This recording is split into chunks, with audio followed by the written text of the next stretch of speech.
किसी चमन के मुकद्दर में आ नहीं सकती। यह धरती है बहादुर बरसों की, यहाँ की घाट को हर तक पा नहीं सकती। मेरे भाइयों, 2019 के लोकसभा चुनाव में 62 से 1.5 महीने का समय रहा है। बाबा साहब ने संविधान के जरिए हिंदुस्तान के आम नागरिकों को अपने मूलभूत अधिकारों की सुरक्षा और अपने हितों के लिए कानून बनाने के लिए जनप्रतिनिधियों के चुनाव की प्रक्रिया की है व्यवस्था। इस प्रक्रिया के तहत हम विधानसभा में विधायकों का चुनाव करके भेजते हैं और लोकसभा में सांसद जी का चुनाव करके भेजते हैं। आज 5 साल का समय बीत गया है। 2014 में जिन प्रतिनिधियों को हमने चुनकर भेजा, आज उन लोगों से 5 साल का देखा जोखा लेने का समय आया है, उनसे हिसाब करने का समय आया है। याद करिए, 2014 का समय टेलीविजन का कोई भी चैनल खोल देने पर भारतीय जनता पार्टी के कुछ प्रमुख नारे और स्लोगन दिखाई देते थे, जो इतने लोग लुभावन थे जिनकी बातों में आकर हमने इस सरकार को चुन लिया। और नारे होते थे, बहुत भ्रष्टाचार अपनी बात मोदी सरकार, बहुत महंगाई पर अत्याचार अपनी बात मोदी सरकार, बहुत महंगाई पर वार अपनी बात मोदी सरकार, एक दिन के बदले 10 दिखाना, उन्माद भरे हुए नारे, उन्माद भरे हुए स्लोगन मीडिया के लोगों को मिलाकर भारतीय जनता पार्टी ने देश में सुनियोजित तरीके से प्रचारित कराया और उनकी बातों में आकर लोगों ने सरकार को चुन लिया।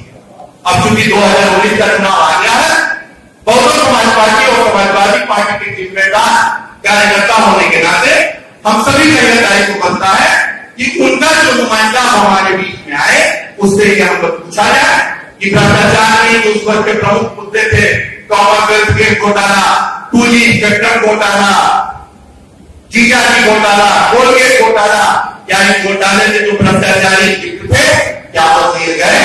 अगर जेल गए तो क्या उनको सजा हुई? यह हमारा दायित्व बनता है कि उनसे पूछा जाए। मेरे भाइयों, 2014 में भ्रष्टाचार और इन चीजों की झूठे वादों को करके इन्होंने अपनी सरकार बनाई। 2017 का चुनाव सर पर आ गया था उत्तर प्रदेश का। भारतीय जनता पार्टी के प्रधानमंत्री मोदी के पास कोई एक काम नहीं था जिसके सहारे वह जनता के बीच में आती और अपने कार्यों को, कौन वो लोग थे? वो लोग थे प्रधानमंत्री मोदी जी के रिश्तेदार, नातेदार, उनके वो एजेंसी जो उनको चुनाव में चंदा देते हैं। याद करिए, जब नोटबंदी लागू हुई, साजिश के तहत हमारी जो जेब में पैसा पड़ा हुआ था, इस पैसे को और जो हमारे घरों में पैसा रखा हुआ था, हमारे आने की पत्नी में काम आने के लिए, उस पैसे को एक साजिश के तहत मोदी जी ने बैंकों में जमा करा और जमा करने के बाद अपने चुनाव में चंदा देने वाले हितैषियों को सस्ते दर पर ऋण उपलब्ध करा और ऋण उपलब्ध कराने के बाद इस देश से सुरक्षित यहाँ से भगा दिया कि जाके विदेश में बैठो। याद करिए, नीरव मोदी को, मेहुल चौधरी को, कौन है नीरव मोदी? आप कहेंगे क्या बोलता है छुट्टी का है, मोदी के हितैषी है। यहां से इस देश में भागने के बाद जब पंजाब नेशनल बैंक में जहां 31,000 करोड़ का चूना लगाया नीरव मोदी और मेहुल चौधरी ने, इस देश से लुकआउट नोटिस जारी होने के बाद स्विट्जरलैंड के दावोस में जो इंटरनेशनल बिजनेस मीट हुई, जहां पूरे विश्व के मात्र 55 व्यापारी थे, उस इंटरनेशनल बिजनेस मीट में प्रधानमंत्री मोदी के ठीक पीछे नीरव मोदी खड़ा था। कल उसको लंदन में लोग देख लीजिए, गुलिया बना दिया है, मूछ बढ़ा दिया है और जैकेट एक पर पहना हुआ था। मीडिया में भाई दिखा रहे थे कि 9 लाख का जैकेट है, सुतुरपुर की खाल का।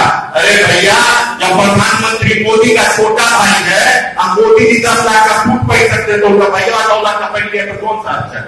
आप बताओ। मेहुल चौधरी, हीरा व्यापारियों की मीटिंग हो रही थी बॉम्बे में, मोदी जी हीरे के व्यापारियों को समझा रहे थे कि किस तरीके से गांव के लोगों तक हम लोग इस व्यापार को पहुंचाएगा। मेहुल चौधरी आगे की पंक्ति में बैठा था।